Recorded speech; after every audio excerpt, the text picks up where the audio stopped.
Soy Héctor Guillermo Sotovía, bloqueado para todas las redes, siendo las 11 de la mañana del día 13 de agosto del 2025, me gustaría tratar dos temas: crímenes de lesa humanidad y violación de los derechos humanos por parte de los grupos armados que operaron en la Argentina entre los años 70 y 80.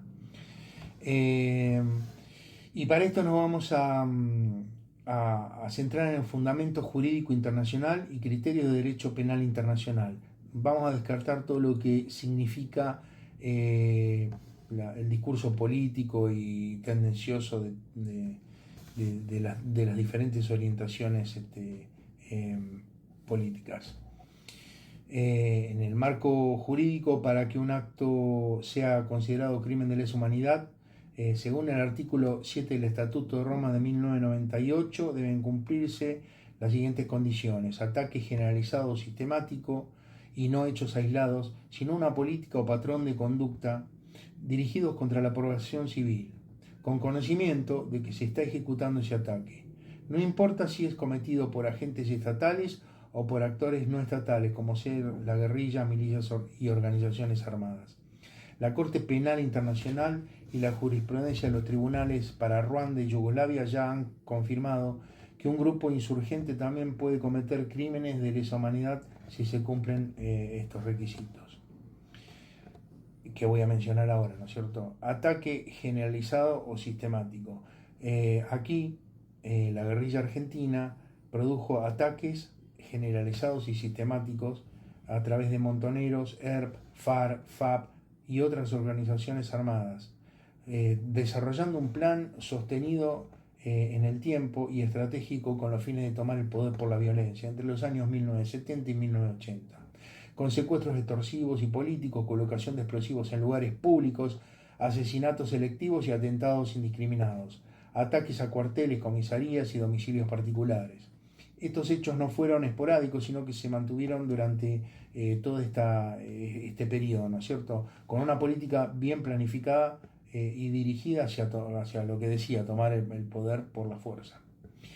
Estos ataques fueron dirigidos hacia la población civil. Muchos blancos fueron civiles sin rol armado. Por ejemplo, empresarios, el caso de Born, o niños y familiares asesinados en atentados. Ejemplo, el comedor de la Policía Federal en 1976, cuando una bomba vietnamita estalla y mata a 24 personas y deja un saldo de 120 heridos, cuyo ideólogo uno de los ideólogos fue Rodolfo Walsh. También debe cumplirse el conocimiento del ataque y los documentos internos, comunicados y manuales de operaciones que se secuestraron prueban que los líderes sabían y planificaban estos ataques como una estrategia de guerra revolucionaria. Por eso la conclusión jurídica bajo el derecho penal internacional afirma que sí, que la guerrilla en Argentina cometió actos que por su carácter sistemático contra la población civil y con conocimiento encuadran dentro de los crímenes de lesa humanidad. Esto es compatible con el artículo 7 del Estatuto de Roma y con precedentes como los del fiscal Cunarac, con su fallo con su aporte en el 2001 y en el 1998. También podrían ser crímenes de guerra, visto desde otro punto de vista, pero aquí se cuestiona que hubo una guerra. Pues bien, en el plano jurídico argentino, el tribunal que expresamente reconoció que en los años 70 en Argentina existió un conflicto armado interno fue la Cámara Federal de Apelaciones en lo criminal y correccional de la capital federal, en la conocida causa Camps, causa número 44/85. Fallo del 9 de diciembre de 1986. En el contexto del fallo se trataba del juicio a integrantes de las fuerzas de seguridad de la provincia de Buenos Aires encabezadas por el general Ramón Camps. En su considerando número 15 y otros apartados, la Cámara Federal sostuvo que Argentina vivió una guerra revolucionaria o conflicto armado interno caracterizada por la acción de organizaciones armadas como el ERP y Montoneros, una estrategia insurreccional prolongada y el uso de métodos de guerrilla urbana y rural. Fundamentos centrales de este tribunal, o los fundamentos que tomó el tribunal, son Conceptos del derecho internacional humanitario, artículo 3, común a los convenios de Ginebra de 1949, para describir el escenario como un conflicto armado no internacional. Reconoció que las Fuerzas Armadas debieron enfrentar a organizaciones armadas que desarrollaban operaciones militares contra el Estado en el marco de una guerra revolucionaria que como fin tenía tomar el poder por la fuerza. Otros pronunciamientos relevantes fueron, por ejemplo, los de la causa Macera, Cámara Federal de 1985, que también menciona la existencia de una guerra no convencional contra grupos armados subversivos. Mientras tanto, la Corte Suprema de la Nación, la Corte Suprema de Justicia de la Nación, perdón, en el fallo Arancibia-Clavel 2004, reconoció que la violencia en Argentina tuvo como contexto la actuación de organizaciones armadas con estructura militar, aunque el objeto de este fallo era otro, la imprescriptibilidad de los delitos de lesa humanidad. En el ámbito internacional, la Comisión Internacional de Derechos Humanos, en el caso Abela versus Argentina, informe 55/97, calificó el ataque al cuartel de la Tablada en 1989 como conflicto armado interno aplicando el artículo 3 común de Ginebra. Finalmente, desde el punto de vista técnico-jurídico internacional, la respuesta es sí, la guerrilla cometió crímenes de lesa humanidad. Violación ahora de los derechos humanos, que era lo que habíamos dicho anteriormente, por parte obviamente de la guerrilla. Y entonces nos tenemos que preguntar quién viola los derechos humanos, según el derecho internacional, ¿no es cierto? Y como dijimos, apartándonos de cualquier ideología o política.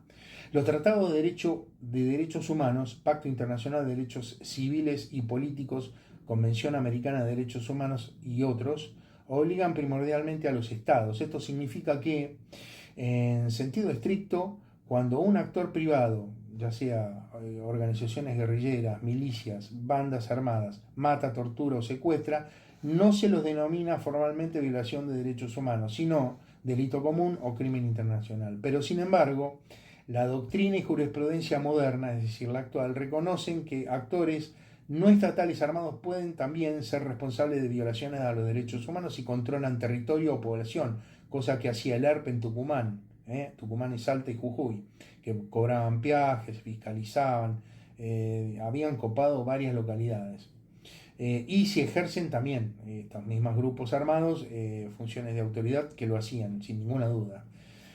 Si se suman todas estas cosas, cometen actos prohibidos por el ius cogens, normas inderogables como la prohibición de tortura, desaparición, esclavitud, asesinatos arbitrarios. Aplicación al caso de la guerrilla en Argentina. Durante los años 70, las organizaciones como Montoneros, ERP, FAR y FAP ejercieron violencia sistemática contra las personas ajenas al combate, secuestros extorsivos y políticos, colocación de explosivos en espacios públicos, ejecuciones sumarias, como lo fue por ejemplo en Santa Lucía, el carnicero Saraspe, que fue ejecutado por la compañía de monte Ramón Rosa Jiménez, ataques contra los familiares de militares y policías. Estos actos lesionaron derechos reconocidos universalmente. El derecho a la vida, artículo 3 de la Declaración Universal de la Comisión Interamericana de Derechos Humanos, artículo 4. Derecho a la integridad, de la misma declaración. Derecho a la libertad y seguridad, de la misma declaración. Prohibición de tortura y Convención contra la tortura. Respaldo normativo y judicial. Comisión Interamericana de Derechos Humanos ha sostenido que grupos armados no estatales que ejercen control territorial pueden ser responsables de violaciones de derechos humanos. Esto sale del informe 5/02, Juan Carlos Abella versus Argentina. La ONU en el Consejo de Derechos Humanos ha atribuido violaciones de derechos humanos a grupos insurgentes en los casos como Al-Shabaab, FARC, ISIS. Derecho internacional humanitario.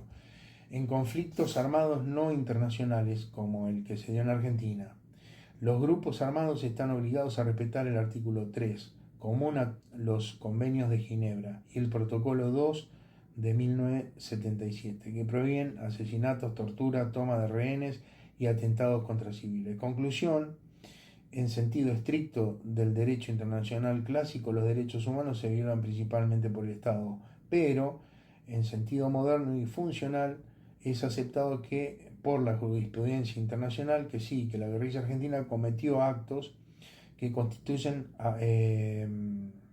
flagrante violación a los derechos humanos.